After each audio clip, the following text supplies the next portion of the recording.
So on our way to the greenhouse, we want to stop and show you some containers we have. These are 3 40-foot containers, and let me open this up and show you what we have. So each of these containers is a freezer. It contains our crop response soil samples that we freeze, and when they're frozen, they are stable for about 30 years. And so that way, if we have any future advancements in soil tests or we learn something new, we can just pull back from our freezers instead of redoing our whole crop response all over again. So from these 3 containers, we have about 120,000 frozen samples. And if we're going to run these, all we have to do is thaw them out and then send them to the Rad Lab. We're going to take you into the greenhouse, and we're going to show you some equipment and some of our trials. Okay, so this is one of our rooms in the greenhouse.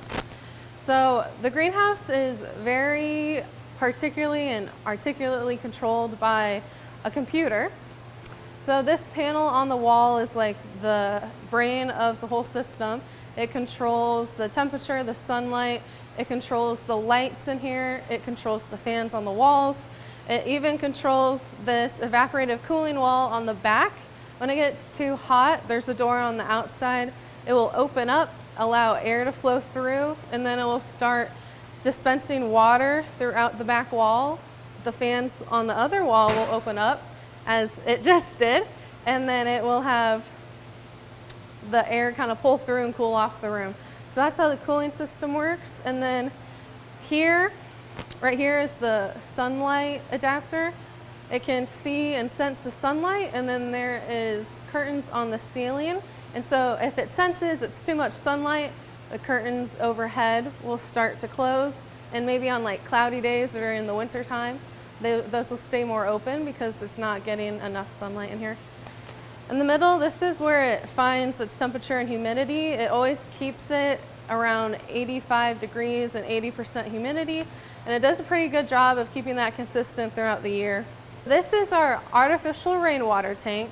So I make artificial rainwater to mimic the average Illinois rainfall in our region of Illinois. I get the numbers and the compounds from the National Atmospheric Deposition Laboratory, and then I make my mixture, I add it to my water, and then I use that for our trials in the other room and our incubation trials. It's such a minute addition to the water that it doesn't affect anything. So you may wonder, like, why don't I just use pure deionized water? And that is because that causes dispersion on the top of the soil. And then I don't want to use natural rainfall because of possible contaminants that are in the water. So this is a nice mix between the two of them. So as I go down this wall here, I have 2 grinders. This is what we call our coarse grinder, and this is our fine grinder. So some of the trials you're going to see in that next room have corresponding field trials. And so we get grain samples in, and we have to grind our grain down, and then we'll send it to the chem lab to analyze. And so they need it in a really fine form.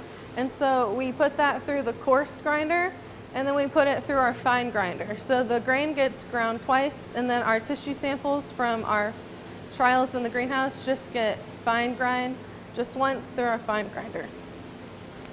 On this back wall, we have 2 scales and 2 vacuum sealers.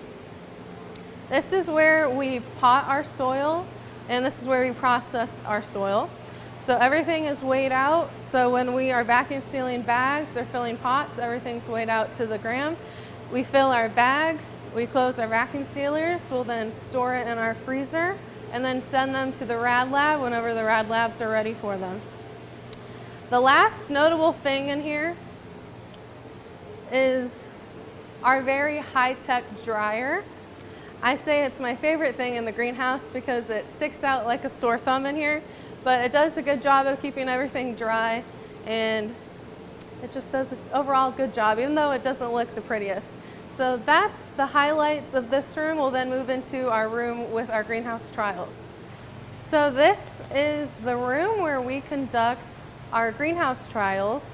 The pots that you see scattered around are what we call our exhaustive cropping trials. The goal of our exhaustive cropping trial is to find soil-specific P and K critical soil test values. Your critical soil test value is the level of your soil when your plants become deficient. So in these pots, we're trying to find that level for phosphorus and potassium. The way the trial is structured is we give them everything except phosphorus, and then we give them everything except potassium, and then we do reps of 3. So you can kind of tell each soil has 6 pots. So 3 get everything, no phosphorus, 3 get everything, no potassium. The reason that we look at this on a soil-specific basis is because most fertilizer recommendations say that that critical soil test is the same throughout soils. So we're going through this trial to prove that they're actually different, and then what that critical soil test value is for each soil in here. Currently, we have 36 soils that have gone through this trial. We started with around 216 pots, and we now have around 150. And so behind me, you see some pots that are in smaller and more colored pots. So those were started back in October, and the ones up here in the black were started last month. So the way the trial is set up is we'll plant our seeds, grow for 30 days, cut to 1 inch, grow for 30 days, cut to 1 inch, and then grow for 30 days, cut to 1 inch. On the 3rd harvest, we're then going to remove a calculated amount of soil and then vacuum seal that and send it off to the Rad Lab. So the ones that are behind me are soils that have had 2 growth cycles or 6 harvests done. So they've had 2 soil removals. So that's why there's a pot difference in here. So as we go through our exhaustive cropping trials, I'm going to show you what we kind of see for our deficiencies. So for potassium deficiency, we see that it starts out pretty good. Then we start seeing some yellowing, and then we really start seeing yellowing, which is the sign of our potassium deficiency.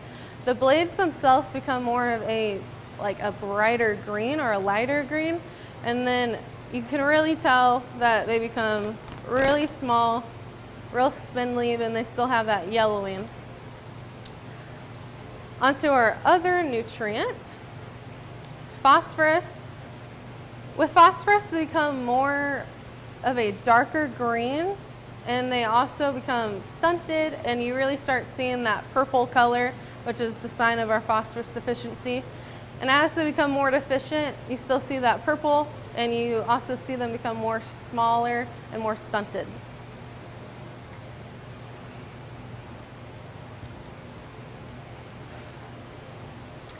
Some of these soils in here have corresponding field trials, and so what those field trials are looking at is the critical soil test value, including the subsoil, and it's including like anything the plant roots can reach.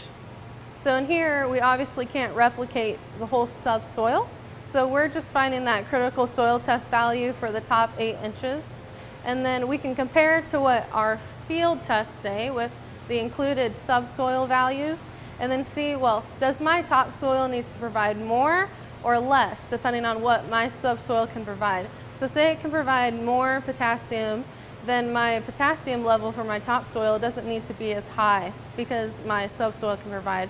If my subsoil can't really provide any extra nutrients, then my topsoil needs to be higher so my plants don't become deficient. Another thing that we're using the greenhouse for is finding soil-specific P and K buffer capacities.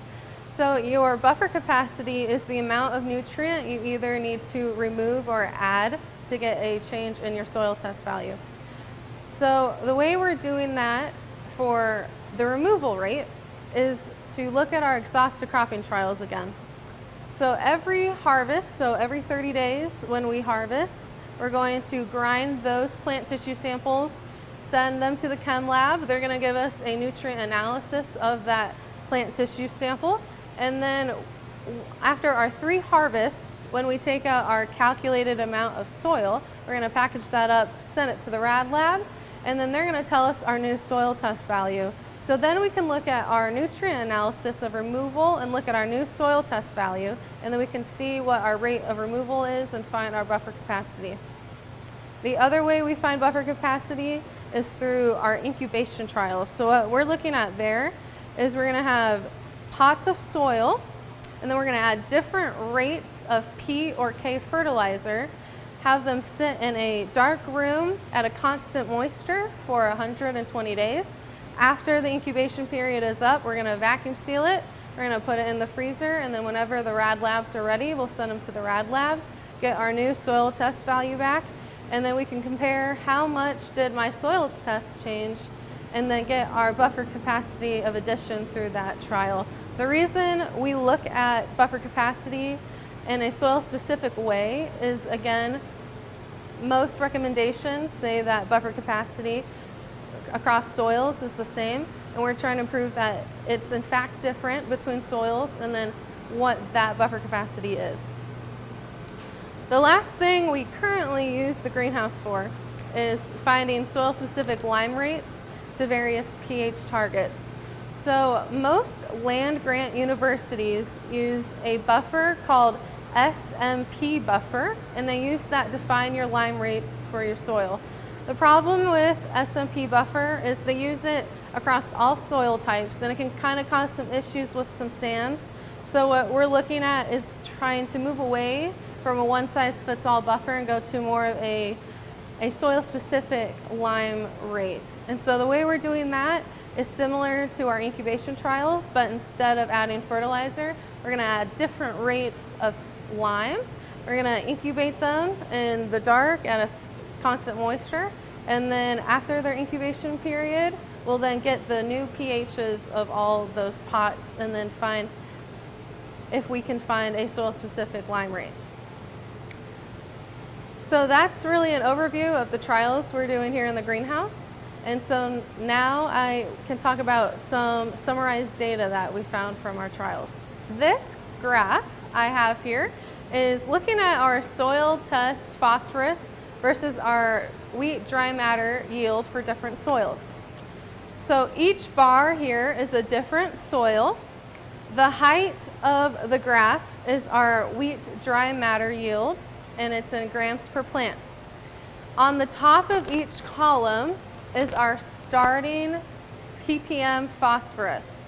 So as you see here in the middle, we have a starting rate of 179 parts per million phosphorus, and another one that is 37 parts per million phosphorus.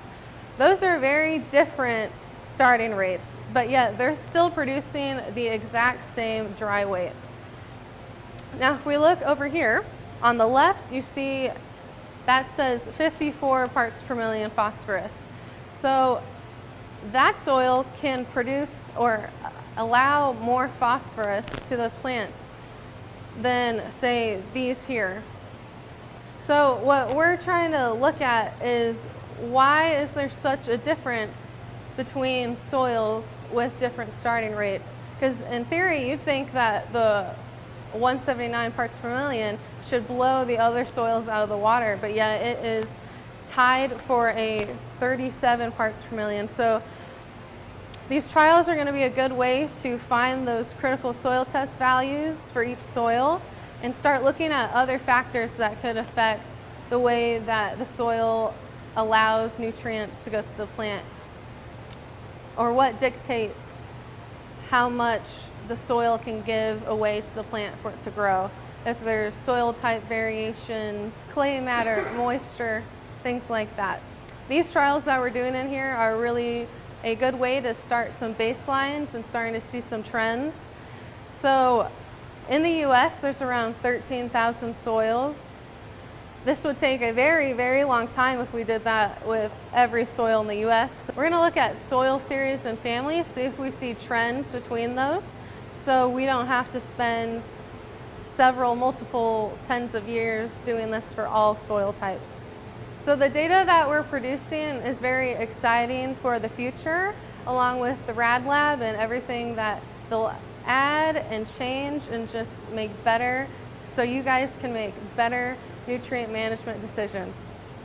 All right, welcome. My name's 𝗦𝗂𝘀𝗀𝗶𝘁. I'm one of the engineering managers on the Radicle team here. Excited to give you an inside glimpse to R&D here. So we're going to provide a little insider tour for you. So the room here, this is our Radicle Agronomics development lab. And then we'll be doing stops in the chemistry lab and then also in the greenhouse. So we normally do not let people come through the room here. So it's neat to show you a glimpse of what has gone into the Radicle Lab development process and what we do for validation. At this stage in the season, we're preparing to build our 2024 Radicle Labs. So you might see them in another part of the building as you go through the tour, but as those are going off the assembly line, what we have done is we've taken all that new content, all of that improvements that we've made, and we are putting them into our 2023 Radicle Labs. So these labs are labs that would have ran samples this past fall and spring.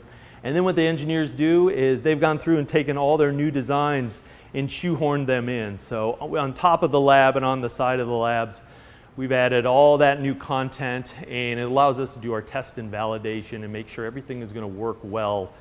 So when those new labs do roll off the line, they're ready to go for this fall.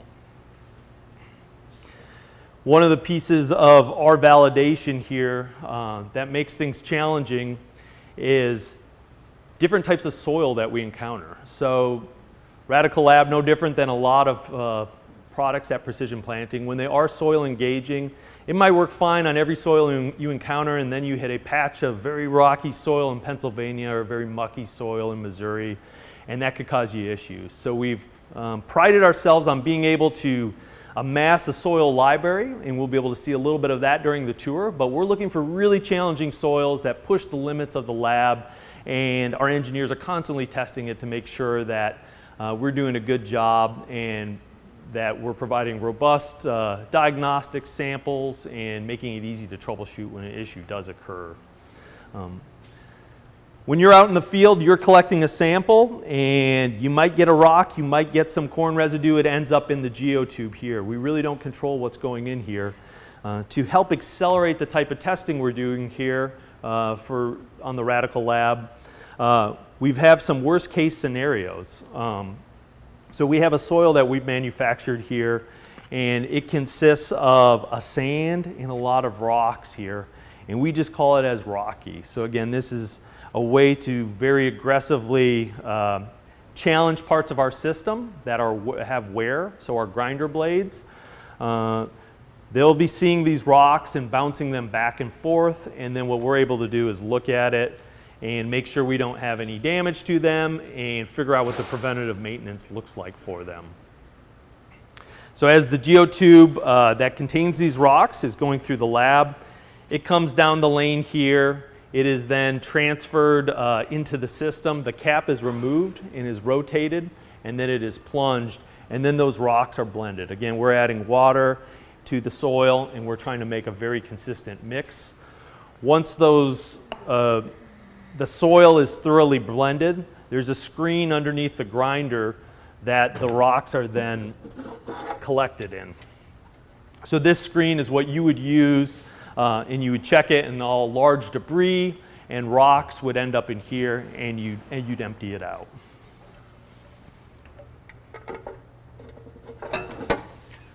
So as we were cleaning up, getting ready for the tour, we found this basket. So this is a collection of soils that we've gotten from that screen. So these are all rocks that we've ran through the system. They've been screened out. But again, our test is to do a torture test of sorts and really challenge different components like these blades by exposing them to these rocks.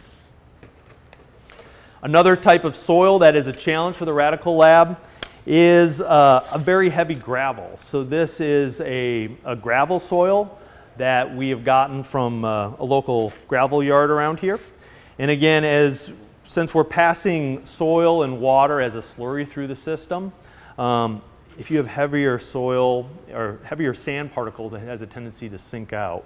So again, we run hundreds and hundreds of these samples through the lab, and we're looking for areas that can cause clogging, are hard to clean, and accelerated wear. So again, a big advantage of the Radicle Lab is it's designed to run 24/7. So when you do encounter these trouble soils, we can load up many, many racks of them and run hundreds of them overnight or on the weekends and just see how the components are responding to it.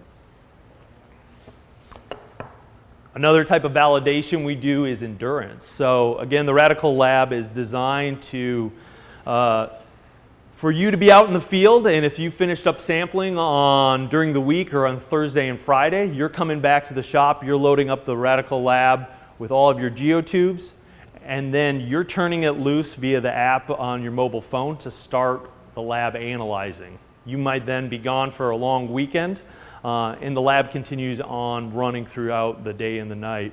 And we simulate that by doing a lot of endurance here. So the engineers are here first shift looking at specific problems or testing new designs. On second and third shift, and then on weekends, we're taking all the available labs in this room and we're running endurance on them. So that allows us to experience the labs operating as they're intended to be, again running solo in the shop, and we can look at the diagnostics and understand what it takes to remotely support and operate these labs. We have enough endurance soils that we go through that we actually have a full-time person whose job is to just fill geotubes for us to run for endurance. So we've ran over about 100,000 tubes through the labs here. And again, the name of the game is just more time, more exposure for these endurance runs, and it'll really allow us to understand where we're at and what improvements we need to make. Since you are on inside R&D, another piece we wanted to show you is just how some of the development came to be. So one of the pieces, I started on this project about 8 years ago. And again, like many products at Precision Planting, we started with a very high-level goal of how can we make fertility management easier to understand and more actionable. As we stood at the whiteboard and came up with what we were shooting for, pretty soon we figured out what is the product we need to create to help accomplish these goals. And as we envisioned what would turn into the Radicle Lab, we had just many different disciplines that were involved. So we're very fortunate to have all of these disciplines of mechanical engineer, electrical engineer, software developers, chemists, and agronomy and soil science, all under one roof where we're able to contribute and work on this product together. As the chemists sat down and looked at what are the types of procedures and reagents we need to use to make this product work, once we figure out what those methods are, they then met with our mechanical engineers, and we need to figure out what does the physical embodiment look like so that we can actually perform these soil tests over and over. I'll show you here. This is our microflow is what we call it, and this is the heart of our analysis system. So this is a microfluidic manifold. Each one of these circles has a silicon diaphragm that acts as a valve or a pump, and it's controlled on the backside by valves. So again, we can have our software and our control systems come up with a very precise method that's mimicking what the chemist's procedure is, and then it executes exactly the same time after time. So this was a lot of development for the mechanical engineering team.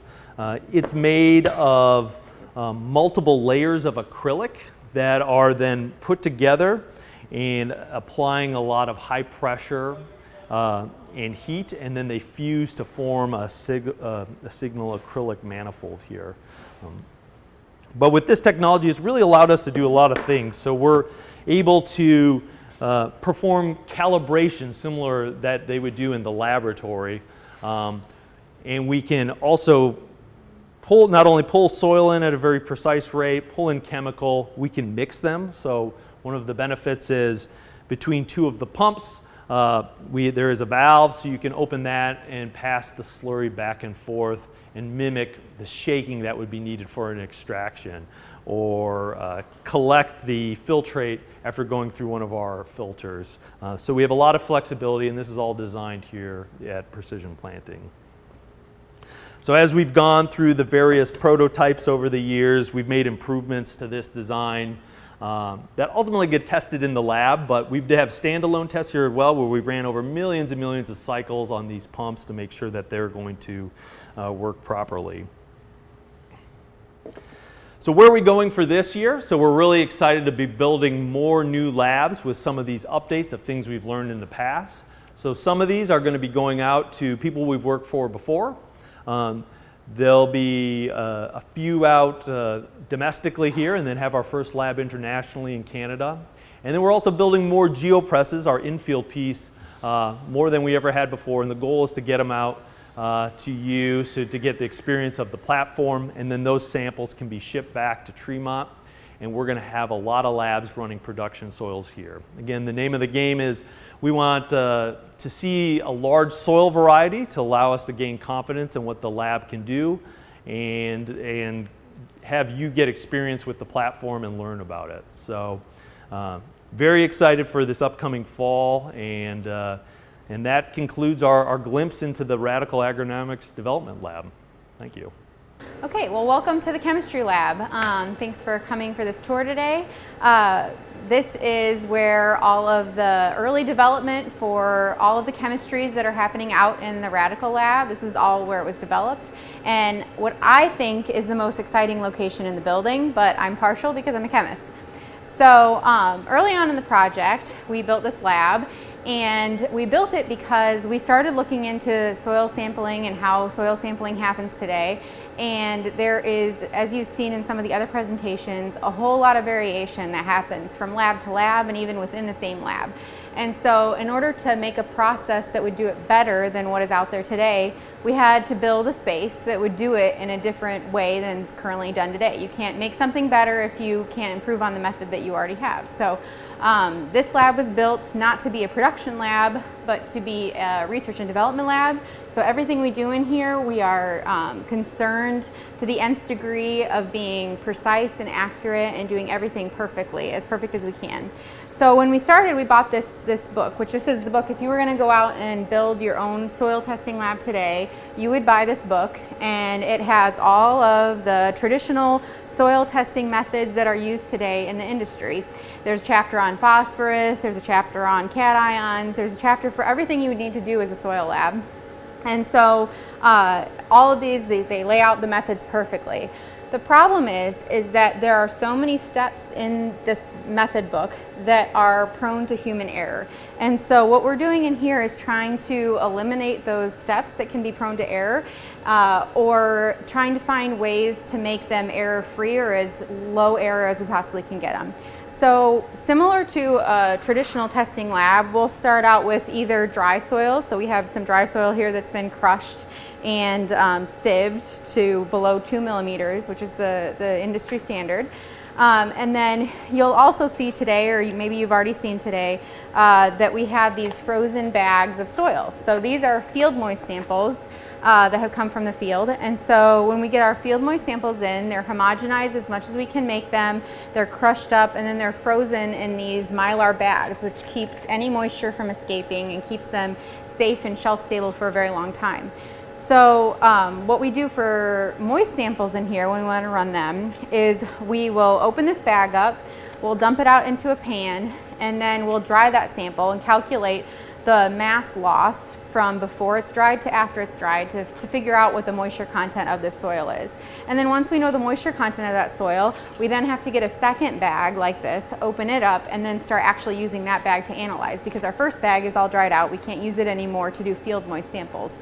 So as you can see, this step is very time consuming. It just is impractical for testing labs, for production labs that are doing 1,000+ samples per day to be able to handle doing something like this. It takes days to process, to vacuum seal. It takes a day or two to dry out to get the moisture content, and then another day to analyze it. So it's just not practical for soil labs to do this. So it makes sense why this isn't done today. It's just not practical to do. But in here, we don't have to be practical. We don't have to get 1,000 samples done in a day. We're able to take the time to be perfect to build something like the Radicle Lab that can do a better soil analysis than what's done today.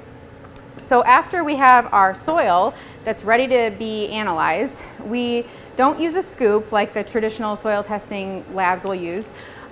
Because that's prone to a lot of mass error, which you've probably seen today in some of the other presentations.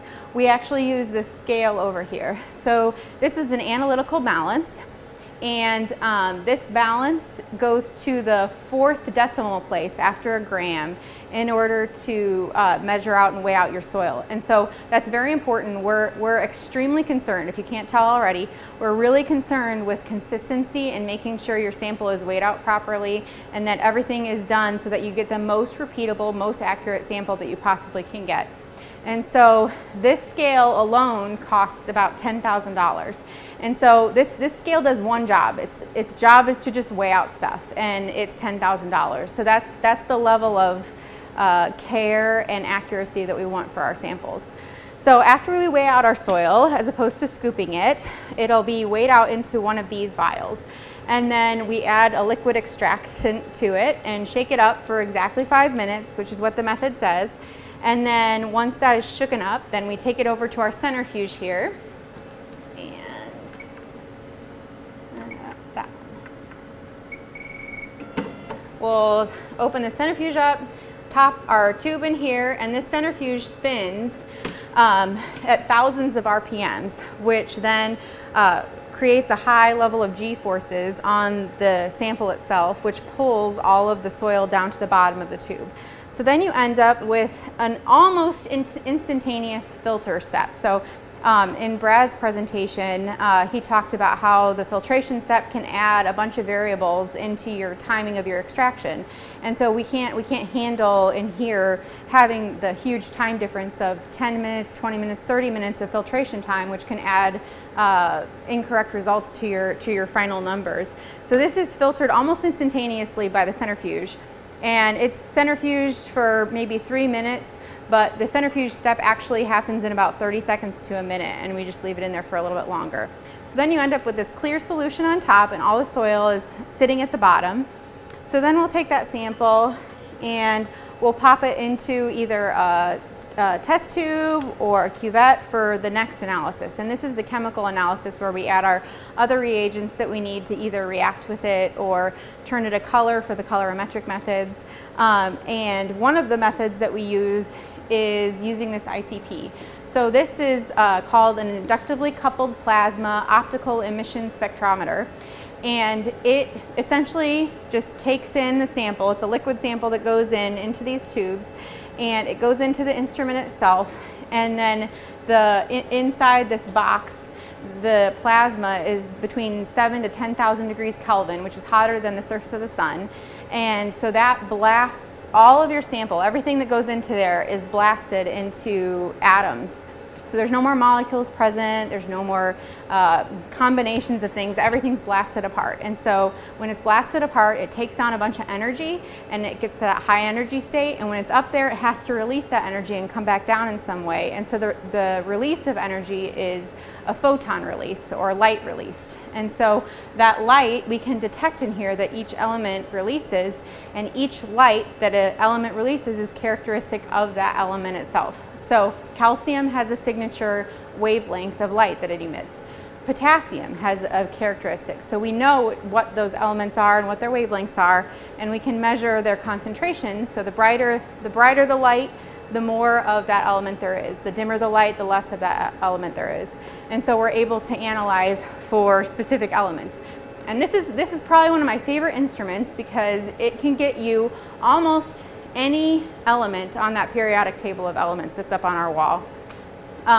There's a few that it can't do, but it can do a pretty good job of giving you answers for any element that exists.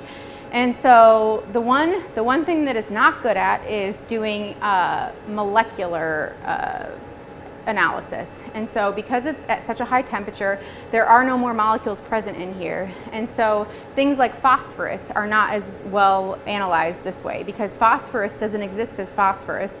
Phosphorus exists as phosphate or phosphorus bound to some other atoms. So it's always a molecular form of phosphorus. And so this instrument is going to measure not only your phosphate, which is the kind of phosphorus that the plant likes, it'll measure organic phosphorus or any other form of phosphorus in there, which will give you a false high reading on your phosphorus numbers. And so this is not the best method for running things like phosphorus, which is why we developed our colorimetric method for phosphorus, because it only reacts and it only shows color developed when you have phosphate present. And that matters because the plant only cares about phosphate. It doesn't care about organic forms of phosphorus, other forms of phosphorus. So this is one of my favorite instruments. It has some limits, but it can do a lot of things for the lab. So this is one of the state-of-the-art equipments that we have, and again, all the stuff that we have in here is top of the line because we're so concerned with being precise and accurate. This instrument alone costs about $150,000. So in here, there are some things that are just not practical for traditional soil labs today to do. So one of the things that we're very concerned about is sample carryover. So when we run samples, we weigh them out and analyze them in these little plastic centrifuge tubes, which traditional labs don't do.